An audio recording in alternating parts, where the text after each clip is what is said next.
वहीं दिल्ली में बीजेपी राष्ट्रीय कार्यकारिणी बैठक में पार्टी ने भी 2024 पर मंथन किया है, जिसमें बीजेपी अध्यक्ष जेपी नड्डा ने कहा कि पार्टी के लिए 2023 बेहद महत्वपूर्ण है, क्योंकि इस साल 9 राज्यों में चुनाव होने हैं, जिसे पार्टी न सिर्फ लड़ेगी बल्कि जीतने की भरसक कोशिश करेगी। दरअसल बीजेपी हाल ही में गुजरात की जीत से काफी उत्साहित है। पार्टी गुजरात जीत को ऐतिहासिक मान रही है। अध्यक्ष जी ने कार्यकारिणी समिति के सारे सदस्यों का आह्वान किया कि 2023 हमारे लिए बहुत जरूरी है। इस साल हमें 9 प्रदेशों में चुनाव को लड़ना है और अगले साल 24 में लोकसभा का चुनाव है। तो उन्होंने सारे राष्ट्रीय कार्यकारिणी के सदस्यों का आह्वान किया कि कमर कसकर लग जाएं, हमें एक भी चुनाव नहीं हारना है। बिजनेस लोन के लिए बैंक गए तो बिजनेस प्लान दिखाइए करके पूछते हैं। बिजनेस प्लान कैसे करना है, इसे प्रैक्टिकली सीखना है तो फ्रीडम ऐप को अभी डाउनलोड करें। जो 9 विधानसभा के चुनाव होने वाले हैं, उसमें एक में भी अपनी हार नहीं होनी चाहिए।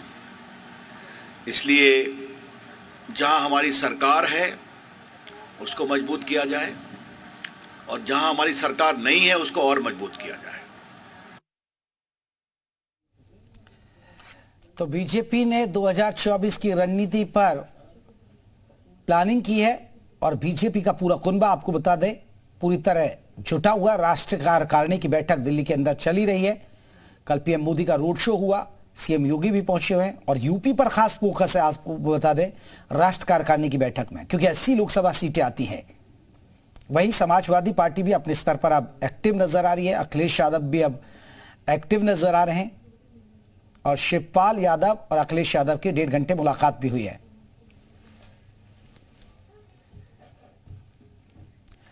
तो चलिए हमारे साथ आपको बता दें, हमारे 2 खास मेहमान जुड़ गए हैं। बीजेपी के प्रवक्ता एसएन सिंह साहब बहुत बहुत स्वागत है। प्रवक्ता है समाजवादी पार्टी के फखरुल हसन जी, वो भी हमारे साथ जुड़ गए। फखरुल हसन जी, आपका बहुत बहुत स्वागत है। अजीत हमारे सहयोगी और ज्यादा अपडेट के साथ जुड़ गए।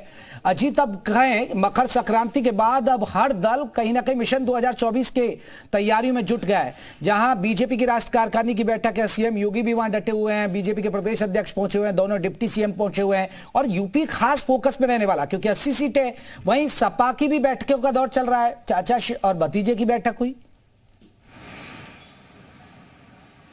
देखिए, बिल्कुल जेपी, शिवपाल सिंह यादव और अखिलेश यादव की कल 1.5 घंटे तक बैठक हुई और अखिलेश यादव इस बात को समझते हैं कि अगर वो उत्तर प्रदेश में अपनी जमीन मजबूत कर पाए, क्योंकि 80 सीटें हैं लोकसभा की, समाजवादी पार्टी के पास 2 सीटें उन्होंने लूज कर दी, आजमगढ़ और रामपुर, तो अब 66 सीटें बीजेपी के पास है और 14 सीटें विपक्ष के पास है। और बीजेपी का जो नारा है वो 75+ का नारा है। तो अखिलेश यादव इस बात को जानते हैं कि अगर हमारा संगठन मजबूत होगा, सांगठनिक ढांचा मजबूत होगा, तो हम आगे बढ़ पाएंगे। इसीलिए शिवपाल सिंह यादव से कल मुलाकात हुई है। कहा जा रहा है शिवपाल सिंह यादव को राष्ट्रीय महासचिव बनाया जा सकता है, उनके बेटे आदित्य यादव को राष्ट्रीय उपाध्यक्ष बनाया जा सकता है, यानी संगठन को विस्तार करेंगे। और देखिए, निकाय चुनाव तो थोड़ी टल गया, काफी टाइम है, तो 2024 इसीलिए उसको लक्ष्य मानकर अखिलेश यादव काम कर रहे हैं। दूसरी तरफ भारतीय जनता पार्टी राष्ट्रीय कार्यकारिणी की बैठक हो रही है। जिन 14 सीटों को हारे हैं वहां के 24,000 बूथों पर होमवर्क चल रहा है। कल देखिए, संघ के सह कार्यवाहक दत्तात्रेय होस बोले राजधानी लखनऊ में थे, मीडिया से भी उन्होंने बातचीत की अनौपचारिक तौर पर।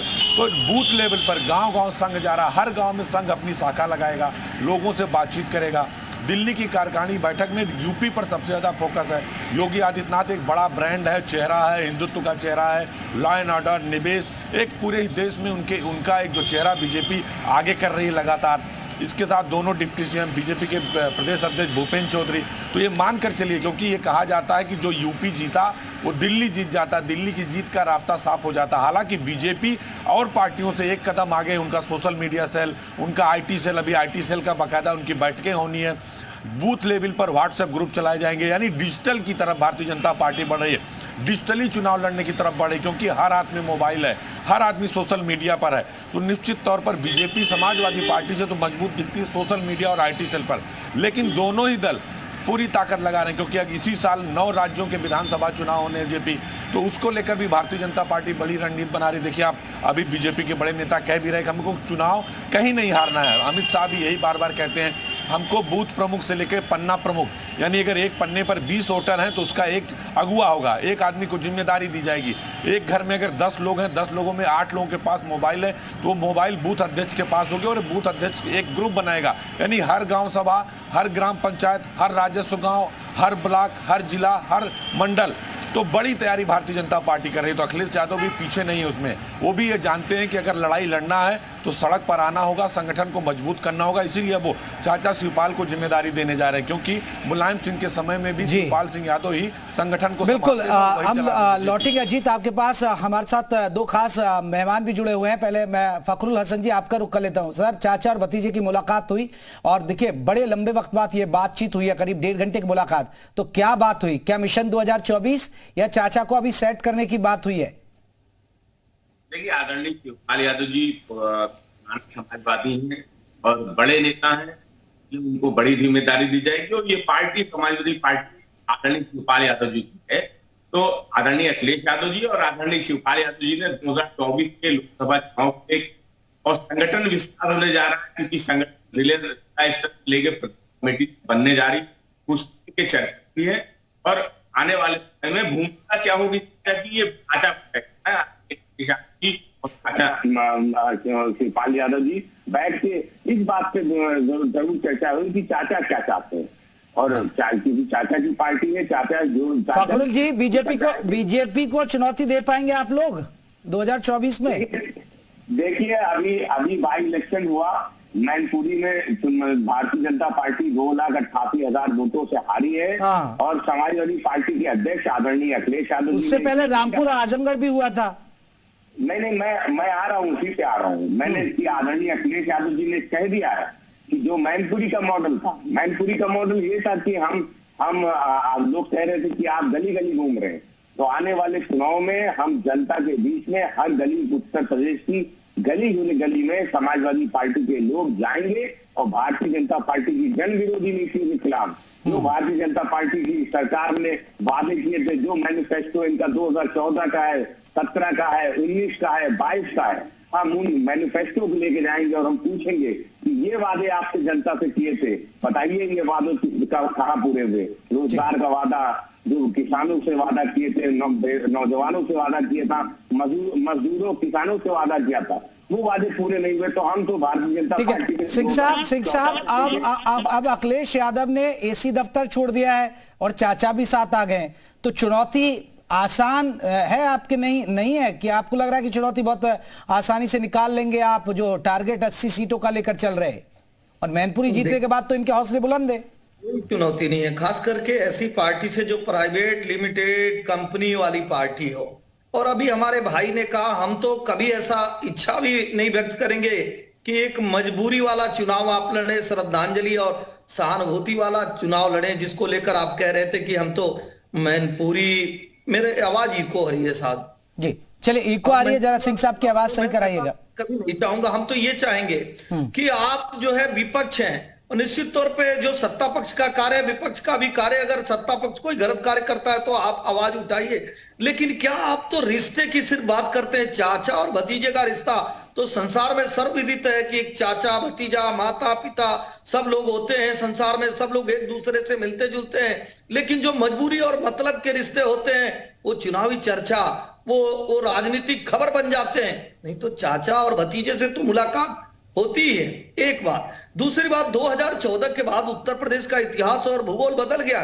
जातिवाद, संप्रदायवाद, क्षेत्रवाद, ये सब नहीं रहा। अब विकासवाद, राष्ट्रवाद की लड़ाई चल रही है, जिसमें आप कोसों दूर हैं, बहुत पीछे हैं। आप तो अहंकार में चूरते, अपमान करने का कार्य आपने चाचा के साथ किया, अब चाचा को सम्मान देने का कार्य भी आप कर रहे हैं। जनता को इससे कोई लेना देना नहीं है। फखरुल भाई ने कहा कि हम जनता के बीच में जाएंगे और बताएंगे कि भारतीय जनता पार्टी ने क्या क्या कार्य किया है। काशी कॉरिडोर का विकास किया है, डिफेंस कॉरिडोर बना रहा है, रैपिड रेल बना रहा है। शिक्षा मैं लौट रहा हूँ, अभी राष्ट्रीय कार्यकारिणी की बैठक का क्या अपडेट है? हमारे सहयोगी राहुल मिश्रा दे रहे हैं, मैं एक बार लौट रहा हूँ। तो उसमें कहीं सीधे तौर पे उस पूरे मॉडल का को एक प्रतिबिंब जरूर देखने को मिलेगी। तो उसका एक प्रेजेंटेशन यहाँ पर दिया जाएगा। उसके साथ ही साथ कर्नाटका में भी चुनाव है, उसके अलावा मध्य प्रदेश, छत्तीसगढ़ में चुनाव है, राजस्थान में चुनाव है, 3 और राज्य जो हैं, क्योंकि 9 राज्य पूरे के पूरे हैं जिनमें कि चुनाव होना है विधानसभा का, उन सभी राज्यों के भी चुनाव को लेकर के और समीक्षा, साथ ही साथ उनमें किस तरीके से अपनी योजनाओं परियोजनाओं को लेकर के जाना है और कैसे वहां पर जनता के बीच में जाना है, कैसे वहां पे क्या रैलियां होंगी, एक प्रारूप क्या होगा, उसको पूरी की पूरी एक तैयारी, और 2024 की भी कहा सकता है कि लोकसभा चुनाव को भी लेकर के ये पूरी तैयारियां यहाँ पर इस राष्ट्रीय कार्यकारिणी की बैठक में होगी। साथ ही साथ क्योंकि आज एक और चीज़ है कि 2 रिजोल्यूशन यहाँ पर पास होंगे, उसमें एक खास तौर पे यदि कहा जाए कि कल जिस तरीके से पॉलिटिकल रिजोल्यूशन पास हुआ था, उसके बाद फाइनेंस जो वित्त रिजोल्यूशन भी यहाँ पर लेकर के आया जाएगा और वित्त संबंधित रिजोल्यूशन लेकर के आया जाएगा, उसके बाद उसको भी यहाँ पर पास कराया जाएगा। उसके साथ ही साथ सोशल रिजोल्यूशन भी यहाँ पर लेकर के आएगी पार्टी, और उसके को भी जो सोशल रिजोल्यूशन में जो कल्याण योजनाएं हैं और कौन सी योजनाएं और चलाई जाएं जिससे कि गरीब कल्याण जो एक मोटो है और या एक कहा जाए लोगो जो बीजेपी की तरफ से दिया गया है, उस पे कौन सी योजनाएं यहाँ पर चलाया जाए और कैसे जनता के बीच में और जाया जाए और कैसे गरीब का कल्याण और हो, इन सभी चीज़ों के बारे में यहाँ पर चर्चा होगी। और एक कहीं सीधे तौर पे वो भी एक रिजोल्यूशन लेकर के आया जाएगा।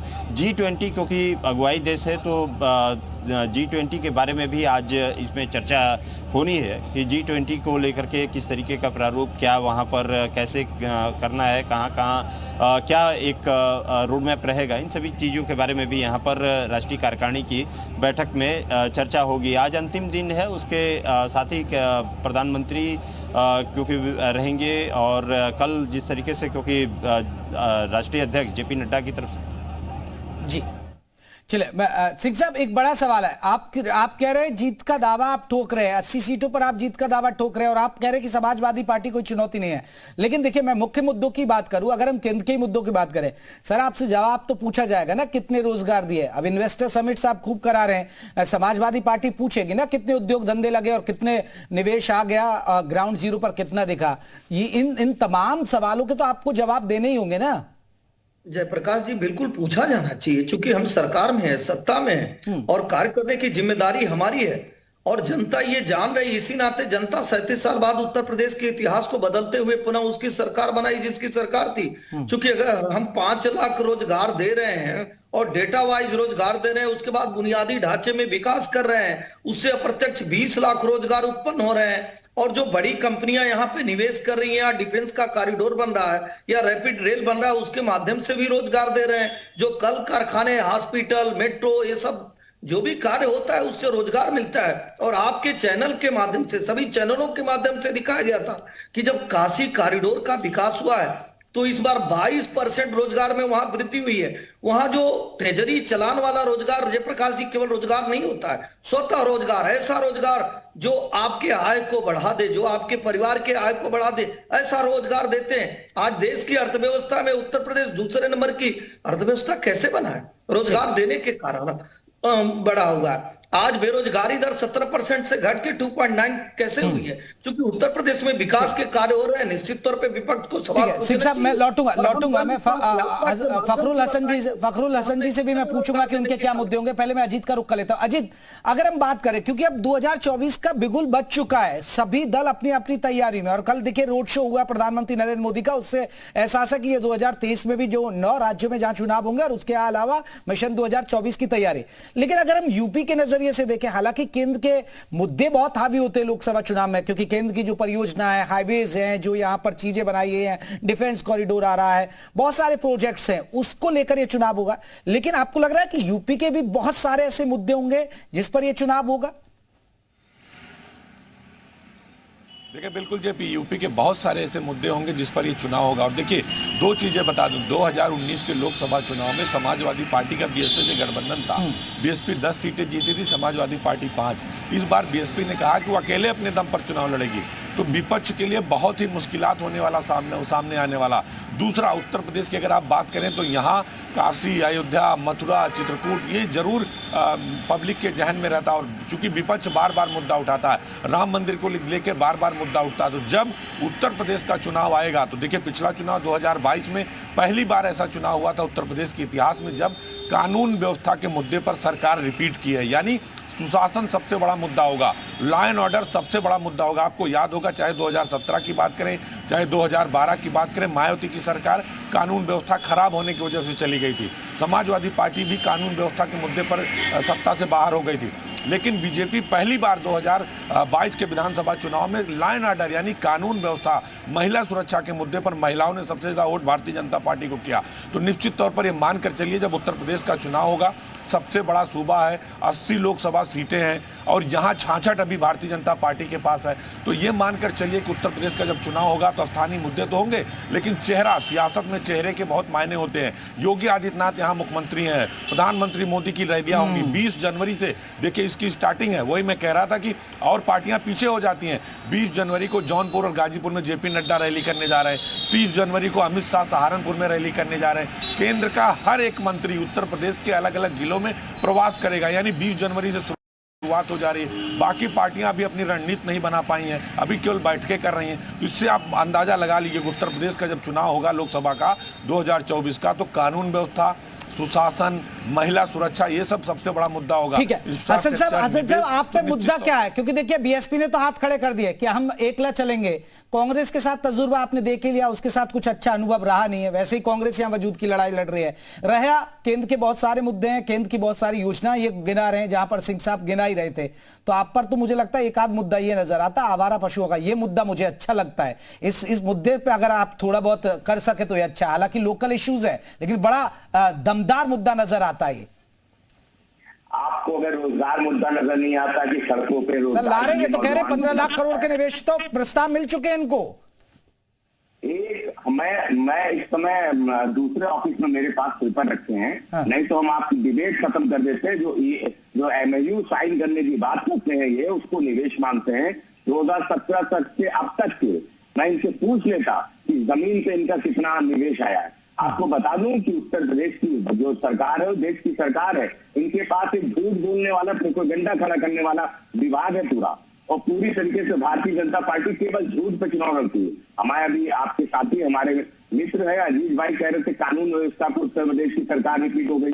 अरे साहब, इसी उत्तर प्रदेश में किसानों पर गाड़ी चलाने वाले लोगों को माननीय उच्च न्यायालय के हस्तक्षेप के बाद गिरफ्तार किया जाता है, उनको न्यायालय लेके जाया जाता है। इसी उत्तर प्रदेश के एक दलित महिला के साथ, एक बच्ची के साथ बलात्कार होता है, उसके गुनाहगारों को हस्तक्षेप माननीय न्यायालय के बाद किया जाता है। उत्तर प्रदेश में एक आईपीएस रंगदारी मांगता है, एक व्यापारी। हसन साहब, इसी उत्तर प्रदेश की छवि तो यही बनी थी ना, दंगा प्रदेश आपके राज में। नहीं, अजीत भी कुछ कह रहे हैं। अजीत, उत्तर प्रदेश की सरकार हो रही हो, लेकिन हम अपने मैं कह रहा हूँ जेपी, जो आईपीएस रंगदारी मांगता है तो जेल भी जाता है। तो मणिलाल पाटीदार जेल में गए, अरविंद सेन जेल में गए, जेल भी तो जा रहे हैं। बात हमने पहले भी की थी और हम अभी भी करेंगे। और किसानों की आय दुगनी करने की बात भारतीय जनता पार्टी ने की थी। इनको बताना चाहिए कि कब होगी। सिंह साहब जवाब दीजिएगा ना। सिंह साहब बहुत सारे सवाल उठाए हैं फखरुल हसन जी ने। बताइए कि उत्तर प्रदेश की पारदर्शी, ईमानदार, जवाबदेह सरकार है। यहाँ मऊ मुजफ्फरनगर की तरह दंगे नहीं होंगे, बुलंदशहर बदायूं की तरह दुष्कर्म नहीं होंगे, जोगिंदर नाम के पत्रकार को जिंदा नहीं जलाया जाएगा, मथुरा का राम वृक्ष कांड नहीं होगा और सैफई की तरह नाच गाने नहीं होंगे, 56,000 करोड़ रुपए के हिसाब दिए जाएंगे। यहाँ ऐसा नहीं होगा कि 20 लाख करोड़ बांटने जाइए, 15 लाख करोड़ बांटने में लग जाए। भारतीय जनता पार्टी जनता की सरकार है। यहाँ बिजली के काम हो रहे हैं, आवास के काम हो रहे हैं, विकास के कार्य हो रहे हैं, गन्ना का भुगतान हो रहा है, किसान सम्मान निधि दी जा रही है।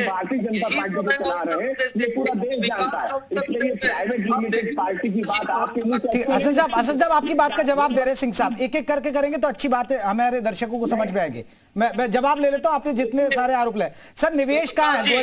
2017 से लेकर वो जवाब मांग रहे हैं, बहुत सारे सबमिट करा दी ना अपनी भी। तो देखिए जयप्रकाश जी, 2017 के बाद का हिसाब हम जनता के सामने दिए 2022 में, और जनता ने सर आंखों पे बैठाया। भारतीय जनता पार्टी की सरकार बनाई, हमने 5 लाख करोड़ इन्वेस्टर समिट का लक्ष्य रखा, 4.5 लाख करोड़ के लक्ष्य को प्राप्त किए, और 10 लाख करोड़ इन्वेस्टर समिट के माध्यम से जो लक्ष्य निर्धारित किए 12 लाख करोड़ रुपए कंपनी हो गई है। डिफेंस कॉरिडोर में 20 कंपनियों ने जमीन अधिग्रहित कर लिया है। सिंह साहब झूठ कह रहे हैं कि आप झूठ बोल रहे हैं? सिंह साहब आरोप लगा रहे हैं, झूठ बोल रहे हैं। देखिए, अंधेरे में रहने वालों को उजाला पसंद नहीं है। झूठ बोलने वाले दूसरे को भी झूठा कहेंगे। हम इनके प्रति जवाब दे नहीं है, जनता के प्रति जवाब दे। एक परिवार चलाने वाले, मऊ मुजफ्फरनगर के दंगे करने वाले, बुलंदशहर बदायूं जैसे घटना को अंजाम देने वाले, जिनके सरकार में 24 आवर्स कर्फ्यू लगा रहता था, जिनकी सरकार में केवल दंगे होते थे। ठीक है सिंह साहब रुकिए। हसन साहब एक बात बताइए। हसन साहब, फखरुल हसन जी, अगर ये लोग झूठ बोलते तो आपको दोबारा वनवास थोड़े मिलता, आपको सत्ता दे देती ना यूपी की जनता। ये तो अभी साल भर पहले किया ना जनता ने। नहीं, झूठ बोलने, अगर आप सत्ता में वापस आ गए हैं तो इसका ये मतलब नहीं है कि लोकतंत्र में हमारी कोई भूमिका नहीं है। हमें विपक्ष की भूमिका मिली है और हम पहले से बेहतर स्थिति में, और अगर ये झूठ बोलेंगे तो हम विपक्ष की, मेरी जिम्मेदारी है। हमने जनता से वादा किया था, नौजवानों से वादा किया था, किसानों से, महंगाई से पंचायत, जनता से वादा किया था, उन कर्मचारियों से वादा किया था, और जो वैज्ञानिकों के द्वारा बनाई हुई वैक्सीन है तो हम उस वैक्सीन की बात करेंगे। अगर ये जनता से झूठ बोलेंगे तो चलिए, अब एक दूसरे पर इसी तरीके से आरोप लगते रहेंगे, क्योंकि आप देखिए जैसे जैसे चुनाव नजदीक आएगा 2024, क्योंकि अब माहौल बनना शुरू हो गया, 2023 का आगाज और 2024 की तैयारी हो रही है। बहुत बहुत शुक्रिया आप दोनों खास मेहमानों का। जीत आपका बहुत बहुत शुक्रिया। तो लखनऊ से दिल्ली तक 2024 की तैयारी तेज हो गई। और देखिए यूपी क्यों सेंटर में रहता है, क्योंकि 80 लोकसभा सीटें हैं, और कहते हैं कि जो ज्यादा से ज्यादा सीटें जीत कर जाता है वो दिल्ली में राज करता है। लेकिन देखना दिलचस्प होगा 2024 का रण कैसा होने वाला है। एक छोटे से ब्रेक के लिए, ब्रेक के बाद भी खबरों का सिलसिला जारी रहेगा। बिजनेस लोन के लिए बैंक गए तो बिजनेस प्लान दिखाइए करके पूछते हैं। बिजनेस प्लान कैसे करना है, इसे प्रैक्टिकली सीखना है तो फ्रीडम ऐप को अभी डाउनलोड करें।